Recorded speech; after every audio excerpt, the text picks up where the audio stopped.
Brother will betray brother to death, and a father his child. Children will rebel against their parents and have them put to death. You'll be hated by everyone because of me, but the one who stands firm to the end will be saved.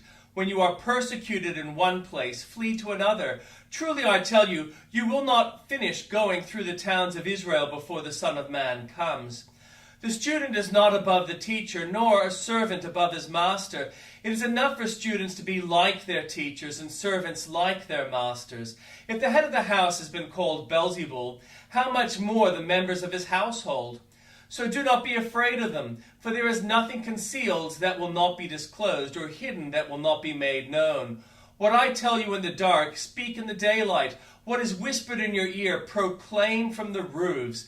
Do not be afraid of those who kill the body, but cannot kill the soul. Rather be afraid of the one who can destroy both soul and body in hell.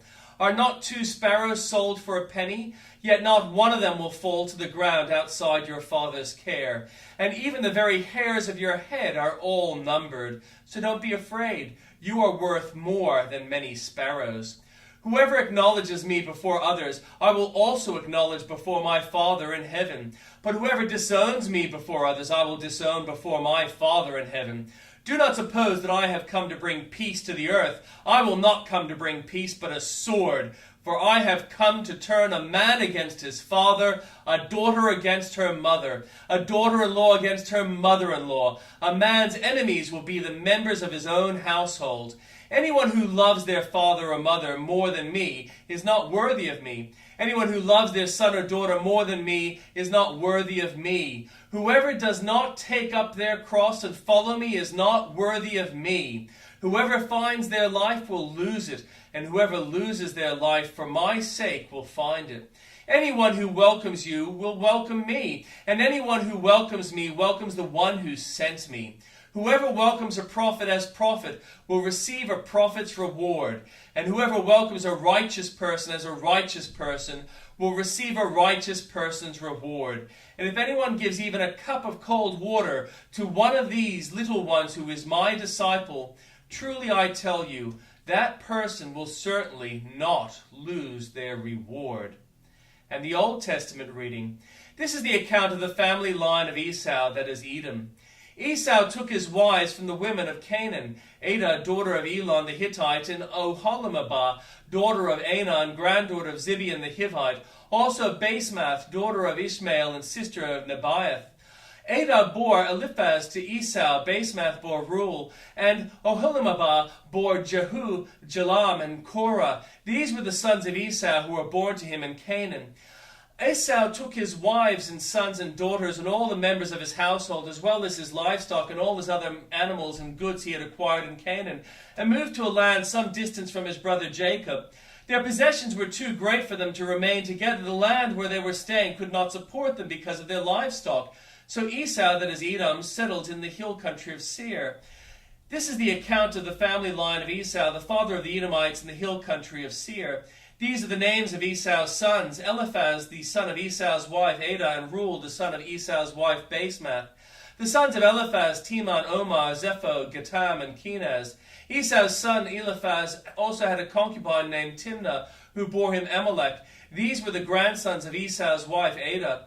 The sons of Reuel, Nahah, Zerah, Shemath, and Mizah. These were the grandsons of Esau's wife Basemath.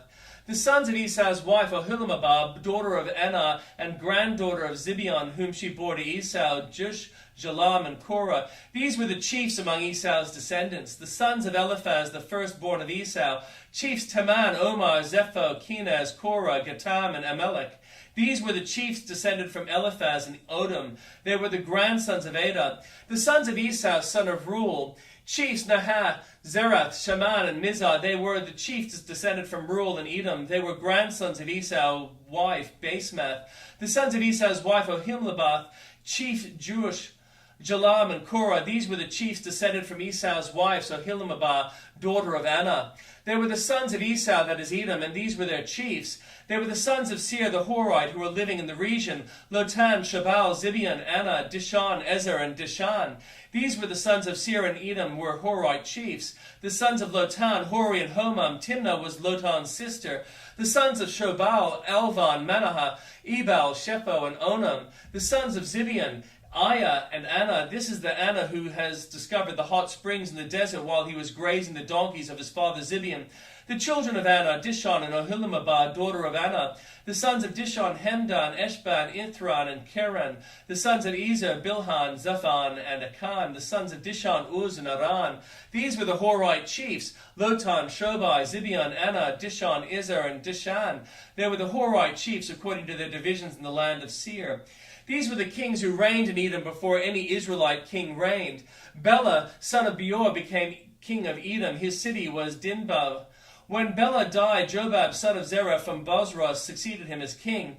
When Jobab died, Husham from the land of Temanite succeeded him as king. When Husham died, Hadad, son of Bedad, who defeated Midian in the country of Moab, succeeded him as king. The city was named Avith. When Hadad died, Samlah from Masrekah succeeded him as king. When Samlah died, Shaul from Rehoboth from the river succeeded him as king. When Shaul died, Baal-Hanan, son of Akbor, succeeded him as king.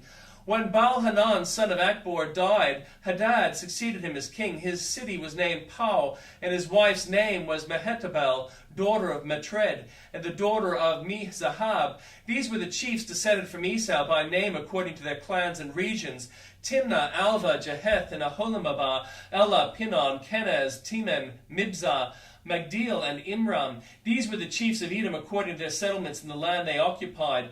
This is the family line of Esau, the father of Edomites. Jacob lived in the land where his father had stayed, the land of Canaan. This is the account of Jacob's line. Joseph, a young man of 17, was tending the flocks with his brothers, the sons of Bilhah and the sons of Zilpah, his father's wives, and he brought their father a bad report about them. Now Israel loved Joseph more than any of his other sons, because he had been born to him in his old age, and he had made an ornate robe for him. When his brothers saw that their father loved him more than any of them, they hated him, and he could not speak a kind word to him. Joseph had a dream, and when he told it to his brothers, they hated him all the more. He said to them, "Listen to this dream I had. We were binding sheaves of grain out in the field, when suddenly my sheaf rose and stood upright, while your sheaves gathered around mine and bowed down to it." His brothers said to him, "Do you intend to reign over us? Will you actually rule us?" And they hated him all the more because of his dream and what he had said. Then he had another dream, and he told it to his brothers. "Listen," he said, "I had another dream, and this time the sun and the moon and 11 stars were bowing down to me." When he told his father as well as his brothers, his father rebuked him and said, "What is this dream you had? Will your mother and I and your brothers actually come and bow down to the ground before you?" His brothers were jealous of him, but his father kept the matter in mind. Now his brothers had gone to graze their father's flocks near Shechem, and Israel said to Joseph, "As you know, your brothers are grazing the flocks near Shechem. Come, I'm going to send you to them." "Very well," he replied. So he said to them, "Go and see if all is well with your brothers and with the flocks, and bring back word to me." Then he sent them off from the valley of Hebron. When Joseph arrived at Shechem, a man found him wandering around in the fields and asked him, "What are you looking for?" He replied, "I'm looking for my brothers. Can you tell me where they are grazing their flocks?" "They have moved on from here," the man answered. "I heard them say, 'Let's go to Dothan.'" So Joseph went after his brothers and found them near Dothan, but they saw him in the distance, and before he reached them, they plotted to kill him. "Here comes that dreamer," they said to each other. "Come now, let's kill him and throw him into one of these cisterns and say that a ferocious animal devoured him. Then we'll see what comes of his dreams." When Reuben heard this, he tried to rescue him from their hands. "Let's not take his life," he said. "Don't shed any blood. Throw him into his cistern here in the wilderness, but don't lay a hand on him." Reuben said this to rescue him from them and take him back to his father. So when Joseph came to his brothers, they stripped him of his robe, the ornate robe he was wearing, and they took him and threw him into the cistern. The cistern was empty. There was no water in it. And as they sat down to eat their meal, they looked up and saw a caravan of Ishmaelites coming from Gilead. Their camels were loaded with spices, balm, and myrrh, and they went on their way to take them down to Egypt. Judah said to his brothers, "What will we gain if we kill our brother and cover up his blood? Come, let's sell him to the Ishmaelites, and let's not lay our hands on him. After all, he's our brother, our own flesh and blood." His brothers agreed. So when Midianite merchants came by, his brother pulled Joseph up out of the cistern and sold him for 20 shekels of silver to the Ishmaelites, who took him to Egypt. When Reuben returned to the cistern and saw that Joseph was not there, he tore his clothes. He went back to his brothers and said, "The boy isn't there. Where can I turn now?" Then they got Joseph's robe, slaughtered a goat, and dipped the robe in blood. They took the ornate robe back to their father and said, "We found this. Examine it to see whether it is your son's robe." He recognized it and said, "It is my son's robe. Some ferocious animal has devoured him. Joseph has surely been torn to pieces." Then Jacob tore his clothes, put on sackcloth, and mourned for his son many days. All his sons and daughters came to comfort him, but he refused to be comforted. "No," he said, "I will continue to mourn until I join my son in the grave." So his father wept for him. Meanwhile, the Midianites sold Joseph in Egypt to Potiphar, one of Pharaoh's officials, the captain of the guard. At that time, Judah left his brothers and went down to stay with a man of Adullam named Hira.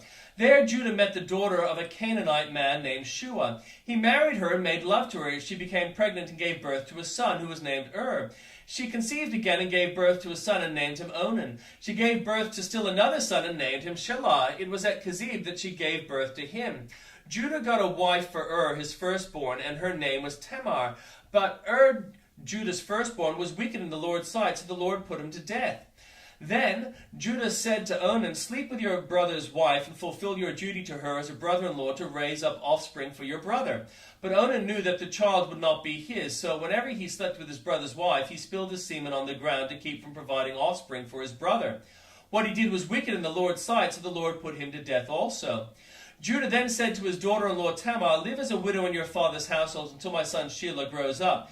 For he thought he may die too, just like his brothers. So Tamar went to live in her father's household. After a long time, Judah's wife, the daughter of Shua, died. When Judah had recovered from his grief, he went to Timnah to the men who were shearing his sheep, and his friend Hira the Adullamite went with him. When Tamar was told, "Your father-in-law is on his way to Timnah to shear his sheep," she took off her widow's clothes, covered herself with a veil to disguise herself, and then sat down at the entrance of Enaim, which is on the road to Timnah, for she saw that, although Shelah had now grown up, she had not been given to him as his wife. When Judah saw her, he thought she was a prostitute, for she had covered her face. Not realizing that she was his daughter-in-law, he went over to her by the roadside and said, "Come now, let me sleep with you." "And what will you give me to sleep with you?" she asked. "I'll send you the young goat from my flock," he said. "Will you give me something as a pledge until you send it?" she asked. He said, "What pledge should I give you?" "Your seal and its cord and the staff in your hand," she answered him. So he gave them to her, and he slept with her, and she became pregnant by him. After she left, she took off her veil and put on her widow's clothes again.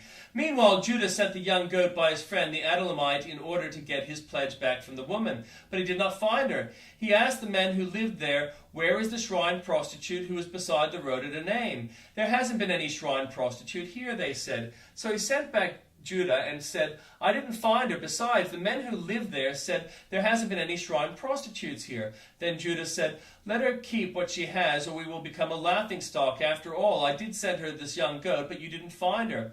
About 3 months later, Judah was told, "Your daughter-in-law Tamar is guilty of prostitution. As a result, she is now pregnant."